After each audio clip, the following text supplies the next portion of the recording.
Heartbreak in the Meadowlands. The Jets see their playoff hopes take a major hit in a 20-17 loss to the Detroit Lions. We'll talk about what went wrong today on the Locked On Jets podcast. You are Locked On Jets, your daily New York Jets podcast. Part of the Locked On Podcast Network, your team every day.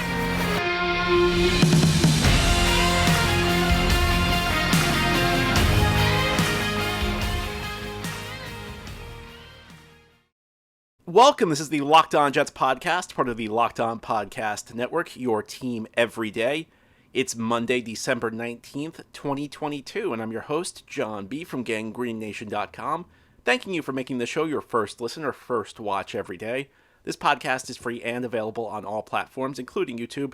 If you like what you see or hear, hit the subscribe button where you are watching or listening so that you'll never miss an episode.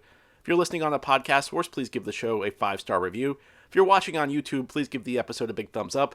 Helps the channel out. It helps other Jets fans find the podcast. Today's episode of Locked On Jets is brought to you by LinkedIn Jobs.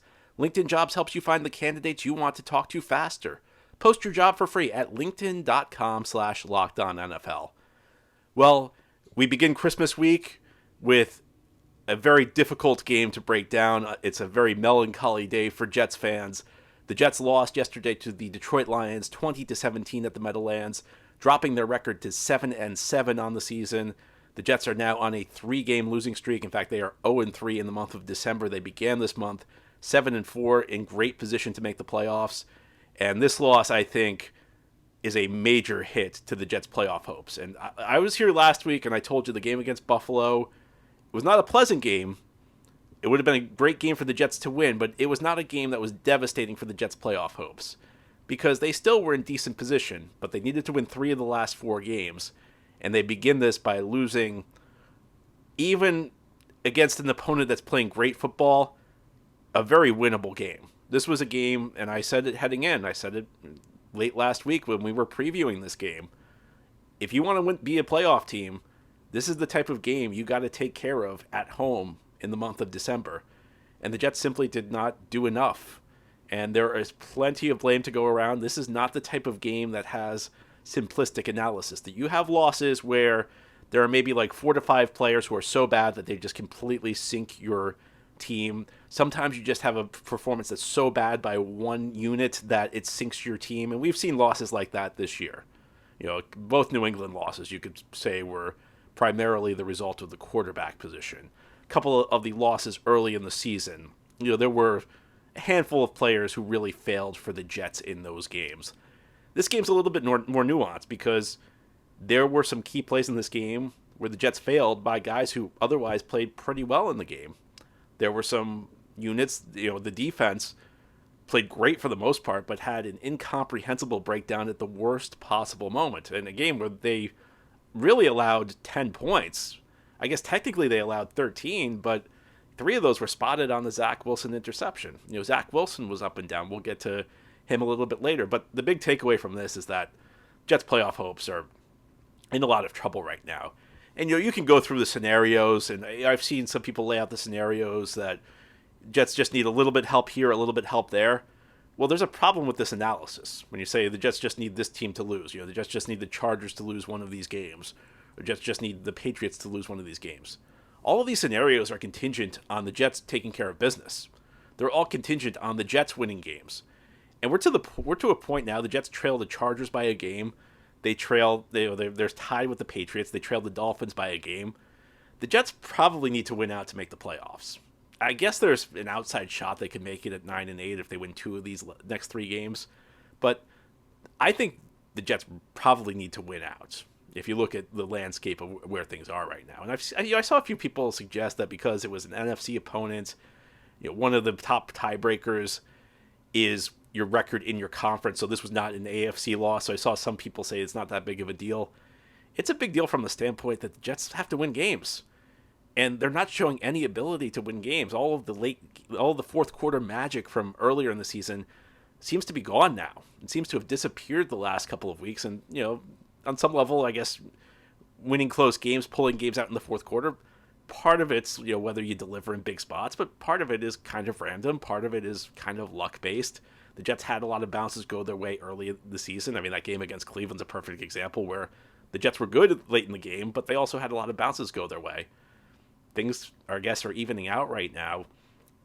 It's so difficult because at the beginning of the season, I think any of us would have signed up for 7-7 and one game out of the 7 seed with 3 weeks to go. But the way the Jets have gotten here is so frustrating because they raised your hopes early in the year with their great start when they just get off to a 5-2 start or 6-3, 7-4. To be here 7-7 now, it's almost not fair because, first of all, again, nobody's preseason expectations whether the Jets would even be at this point. But second of all, they've had so many key injuries and they've bounced back every single time. But there just feels kind of empty being 7-7 right now. It's tough to say. And when you look at the way these teams left this game, they left with the same record, but Detroit fans are thrilled because you want to feel like your team's growing through the course of the season. You want to feel like your team's getting better. The Detroit Lions are on absolute fire right now. Their 7-7 feels very different from the New York Jets 7-7 right now. It's a tough road for the Jets now. 3 weeks left. You've got a game against the Jacksonville team that's playing very well on Thursday night. And the Jets obviously have a lot of issues right now. Jacksonville being led by Trevor Lawrence, who is beginning to look as good as advertised. Lawrence got off to a kind of a tough start in his career last year and then had some uneven play earlier this season. But I don't need to tell you, if you've been a Jets fan for 2 to 3 years at least, how good of a prospect he was projected to be, and he's starting to look that good. Then the Jets go out to Seattle, a Seattle team that's not playing very good football right now, but they have to travel across the country, a road venue that's always difficult. It's one of the loudest outdoor road venues in the league. I mean, it's up there. You got Seattle, you've got Kansas City, you've got Denver. Typically, those are viewed as like the 3 toughest outdoor road venues where the crowd noise is an enormous factor in those games. Not an easy game in Seattle, and then they have to go down to Miami at the end of the year. Again, a Miami team that's not playing that great, but a Miami team with plenty of firepower. And the Jets pretty much have just lost all of their margin for error by losing this game. They now, if they want to get to 10 wins, which is usually what it takes, and might be what it takes this year, they've got to win all 3 games left on their schedule. I said it 2 weeks ago when the Jets lost to Minnesota. I think you could say it for both New England games this year. If the Jets miss the playoffs by a game or 2, you're going to look back at so many of the missed opportunities in this game. Now, I hear some people saying, well, the Jets really weren't that good. The early start was a mirage. They got lucky because they ran into a string of backup quarterbacks. That is true. Listen, that's part of the story this season, is that the breaks went the Jets' way. But part of the NFL is taking advantage of when opportunities present themselves. 2 years ago, the Jets lost to Brett Rippon in the game against Denver. So I don't think you can take away the win this year against Denver because they took care of business. They took care of business against Skylar Thompson. Against Jacoby Brissett, the defense did not play very well, but they still won the game. They took advantage of a couple weeks ago when they played Chicago with Trevor Siemian at the quarterback position. So, I mean, yes, the Jets got fortunate that they faced so many backup quarterbacks, but they took advantage of it. Unfortunately, they've not been able to build on it. And it's also true to say that the Jets were maybe a couple plays away from being at the top of the AFC this year. I mean, the game yesterday, they were 1 play away from winning. The game against Minnesota, they were 1 play away from winning. I think both New England games were right there for the taking.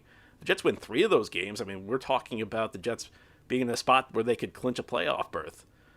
So, you see the good and the bad. There have been some things that have bounced their way, some things that haven't. 7-7 is probably right. I mean, so that's probably about where the team is right now. It's about a 500 team. Jets are an average team. They have a very good defense. They have an offense that's just not there yet. So I guess, in a way, things kind of even out.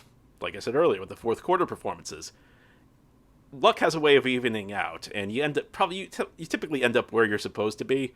Unfortunately for the Jets, though, it's been a very difficult road to get to 7-7, and it's not a team that you feel is rising at the right time. It's a team that you feel is falling at this point of the season. You always want to be the team that's hot in December. Right now, the Jets are not the hot team, and it's starting to look more and more like they're going to be on the outside looking in, which I guess was the preseason expectation. But again, once you start 7-4, you have dreams, and especially when you haven't been to the playoffs for the last 11 years, you have dreams of making the postseason.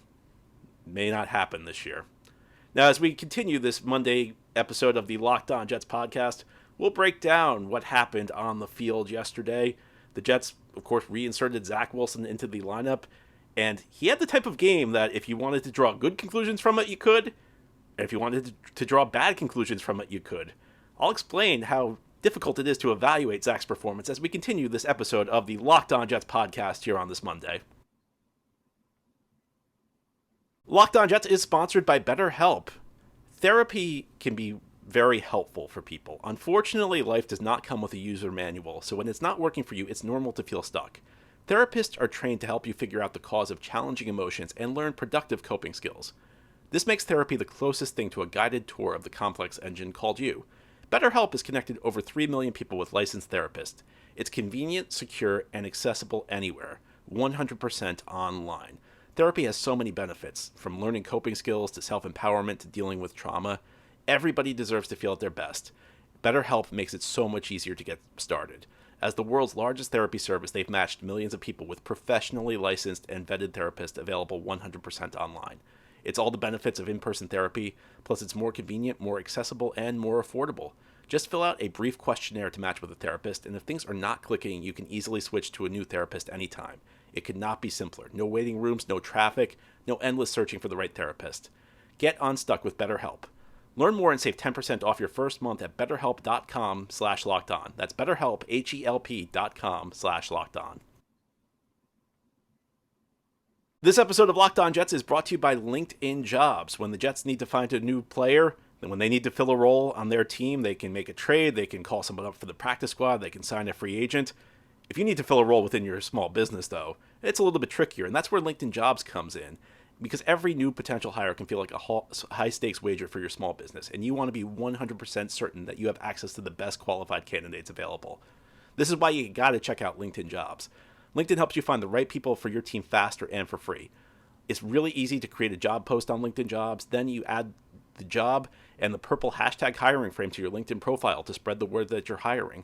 Simple tools like screening questions make it easy to focus on candidates with just the right skills and experience, so you can quickly prioritize who you'd like to interview and hire.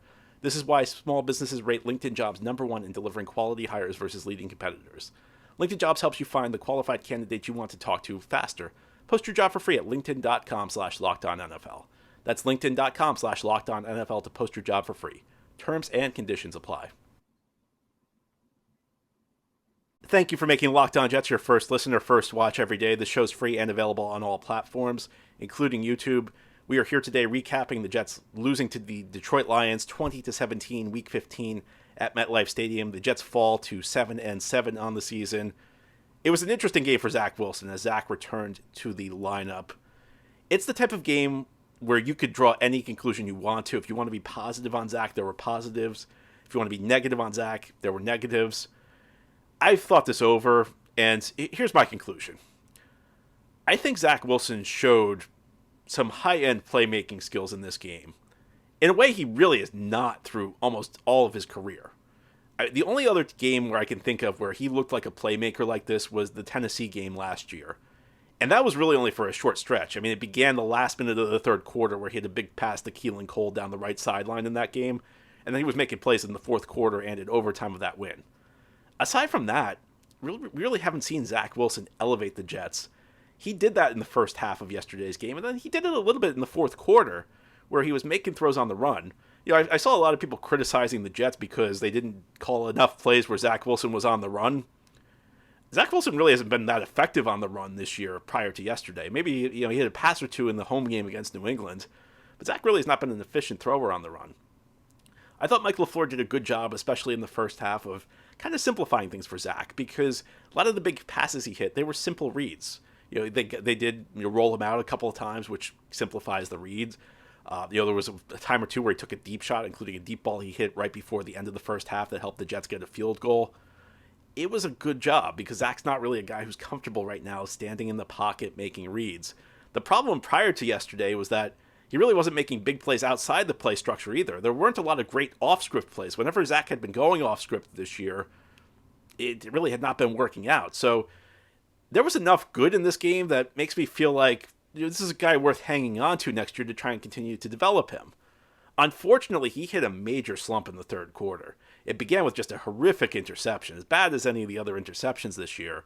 I don't know what he saw in that play, and that just seemed to like throw him completely off because I think he could have had two more interceptions. He made an awful throw where he just kind of lofted the ball up in the air. And Michael Carter made a great catch. He completely bailed his quarterback out on the next drive. And Zach was he was airmailing passes all over the place. His mechanics were just not there, which is what we were expecting because it's what we've seen. And I think when you have the degree of pronounced mechanical issues Zach Wilson has, they're not going to be fixed in 3 weeks. And they were not fixed in 3 weeks.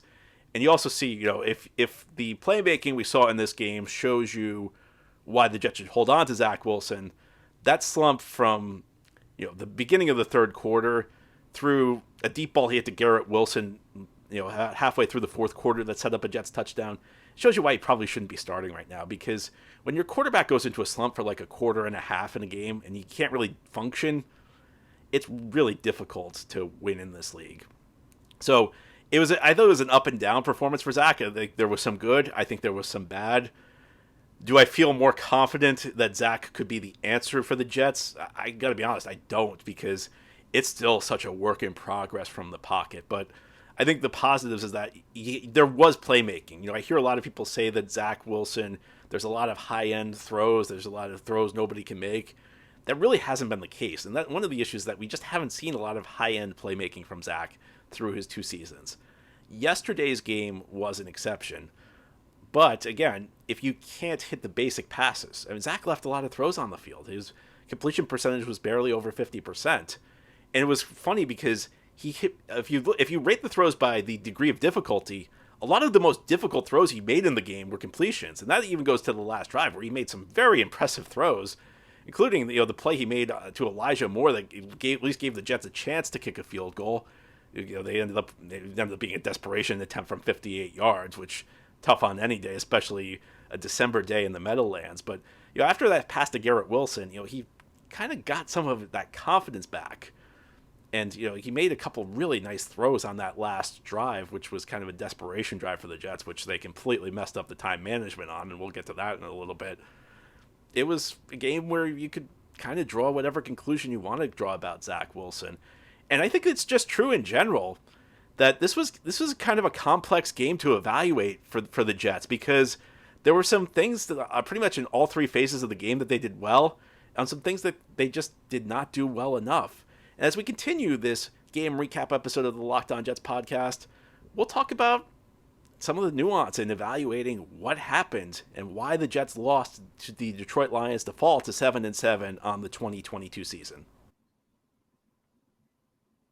This episode of Locked On Jets is brought to you by PrizePicks. PrizePicks is daily fantasy made easy. Here's how it works. You pick 2 to 5 players, and if they score more or less than their PrizePicks projection, you can win up to 10 times your money on any entry. So if you had Zach Wilson throwing for more than 300 yards yesterday, you won.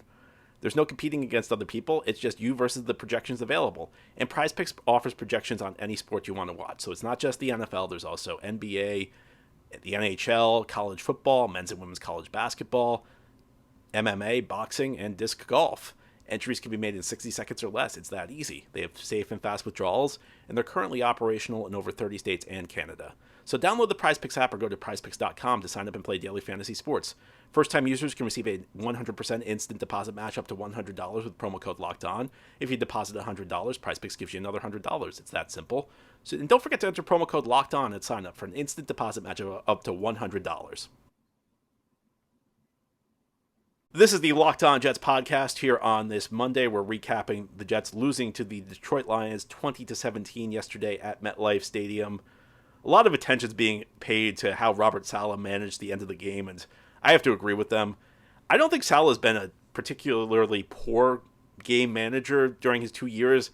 He gets criticism the way any coach gets criticism. There are lots of judgment calls you have to make, and when things don't work out, people will say, well, why didn't you do that?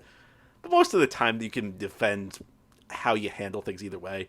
That last drive, Saleh managed the clock horrifically. And when I try and break this down, I do my best to tell you what I was thinking in the moment, because it's always easy to go back and second guess after you know what happened. So when I break down like a coaching decision, I always try and remember what I was thinking as it was happening, and I keep notes during the game. And I don't need the notes to tell you what I was thinking on that last drive. I kept asking, why aren't the Jets calling their timeouts here? There were two big plays in particular. There was one Zach Wilson sack that Zach Wilson took, and then there was a big completion to Garrett Wilson. The Jets lost a lot of time on both these plays. They were showing not enough urgency. And when I say they were showing not enough urgency, Robert Saleh should have called a timeout in either of those spots. Here's how I can tell you that Robert Saleh messed up the time management. The Jets essentially ran out of time in this game, and they had to settle for a 58-yard field goal because they just didn't have time to do anything else. And part of it was, they took some sacks, the offensive line failed, maybe Zach Wilson didn't move as effectively as he could have in the pocket. Then Zach Wilson hit some passes, so I want to be fair there. But here's the thing. They had one timeout when the game ended. So when you run out of time and you have a timeout left in your pocket, I mean, you can't bring the timeout to next week's game. The Jets don't get 4 timeouts in the first half of the Jacksonville game on Thursday. You have completely botched the time management situation. Now, I know there's a lot of attention being paid to what Saleh said after the game because Saleh really did not take accountability for messing that up. He tried to defend himself. That tends to happen after a hard-fought loss. I think when Saleh has time to reflect, he's going to come back on Monday and admit he messed it up. And really, there's no excuse for that. Was just a horribly handled sequence by the Jets. And if the Jets used their timeouts better, they very well may have won the game because they weren't that far. They got into Greg Zuerlein's range, but it was a tough kick. I'm not going to blame Greg Zuerlein at all for missing a 58-yarder in December at MetLife Stadium. He had the distance, but I mean, when you're kicking for 58 yards, you can't really. You have to sacrifice accuracy for distance. If the Jets got closer, I have no doubt Greg Zuerlein would have made the kick based on the season he's having, and the game may have turned out differently. Just a very frustrating, and it's frustrating because that's on the coaching staff. Coaches tend to get too much blame when the team loses, but that was a concrete example of the coaching staff failing. Again, I don't think it's an issue that's been a chronic issue for the Jets, but they need to do better situationally because the coaching staff really let the team down in this game.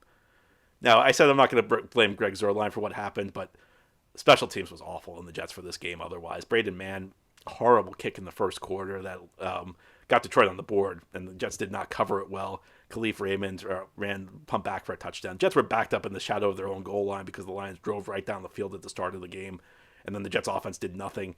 And that's like what that sequence kind of encapsulated what happened in the game because this was a team loss, and that was a situation where all 3 phases right off the bat failed for the Jets. Jets defense did have a goal line stand, but they allowed the Lions to get right into, they allowed the Lions to essentially drive all the way down the field. They left the offense in a hole because they couldn't get a stop. Even though they did make the goal line stand, the offense started in horrible field position, which is not the situation you want to put in a young quarterback who's been struggling right off the bat. You want to ease the young quarterback into the game. The offense then did nothing, so the punt unit has to come out and kick essentially in the shadow of their own goal, which is always difficult, but you can still hit a good punt, and Braden Mann did not. Mann had an awful game. I mean, he was kicking balls he was kicking touchbacks when the Jets needed to pin Detroit deep. He was missing punts left, and it was an awful game for Braden Mann. In the return game, Braxton Berrios has completely regressed this year. He had another terrible game as a returner. On the offensive side of the ball, we talked about some of Zach Wilson's struggles. Zach Wilson made some plays, though. The Jets got nothing out of their run game. And that's an area that hurt the Jets because on Friday's show, I told you I thought the Jets were going to have a big game on the ground, and they should have had a big game against this defense. And there's no excuse for that. I blame the offensive line more than Bam Knight. The Jets just did not run block effectively whatsoever in this game.